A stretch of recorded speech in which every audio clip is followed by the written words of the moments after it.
When we read in Acts 17 of Paul's time in Thessalonica, we see that his time there got cut short because of persecution. He was never able to finish teaching this church everything that he wanted to, which left them with some unanswered questions after Paul left. They accepted that Jesus had risen from the dead, was the King of Kings, and was coming again. But in the weeks or months after Paul left, they encountered something that was, for them, unexpected. Some of the new Christians had died. What did this mean for these Christians when Jesus returns? In their Greek thinking, once someone died, they were locked into an eternity in Hades. Would this mean that they missed out on Christ's coming kingdom? This is what Paul seeks to answer beginning in 1 Thessalonians 4:13. Now we do not want you to be uninformed, brothers and sisters, about those who are asleep, in other words, dead, so that you will not grieve like the rest who have no hope.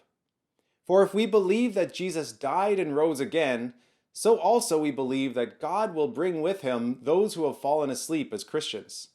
For we tell you this by the word of the Lord, that we who are alive, who are left until the coming of the Lord, will surely not go ahead of those who have fallen asleep. For the Lord himself will come down from heaven with a shout of command, with the voice of the archangel, and with the trumpet of God, and the dead in Christ will rise first. Then we who are alive, who are left, will be suddenly caught up together with them in the clouds to meet the Lord in the air, and so we will always be with the Lord. Therefore, encourage one another with these words. There are two main approaches for interpretation of this passage. One approach sees this event not as the second coming of Christ, but as a separate event that is commonly referred to as the Rapture. This interpretation notes that we do not see Jesus going all the way down to earth, but we only see him come as far as the clouds. As Jesus comes partway down, he brings with him the believers who have died, and at the same time, he removes the believers from the earth. Though this passage doesn't mention anything beyond this event, it is suggested that after this meeting, all of them return back to heaven with Christ, while he spends a period of time judging those who remain on earth.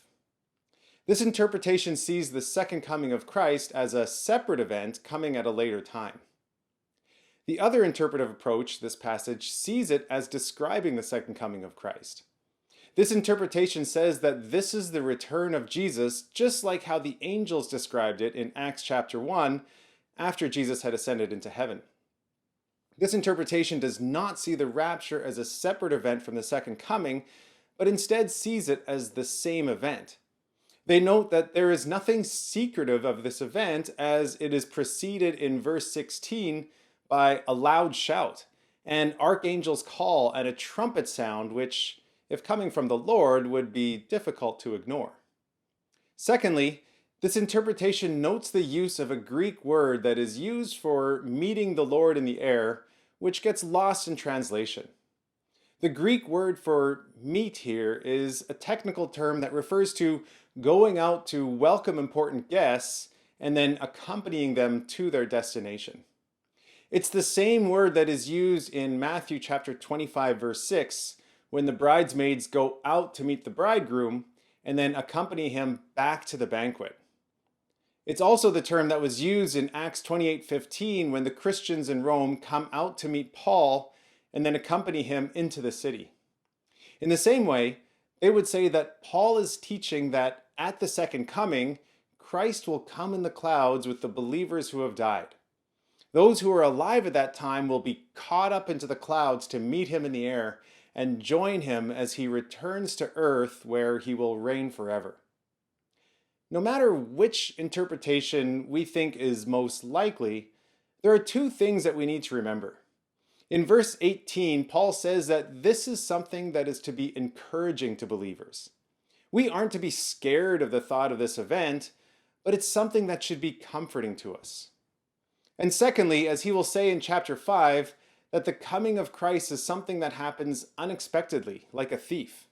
We can't predict it, but we should always live prepared for it, walking in faith, love, and hope.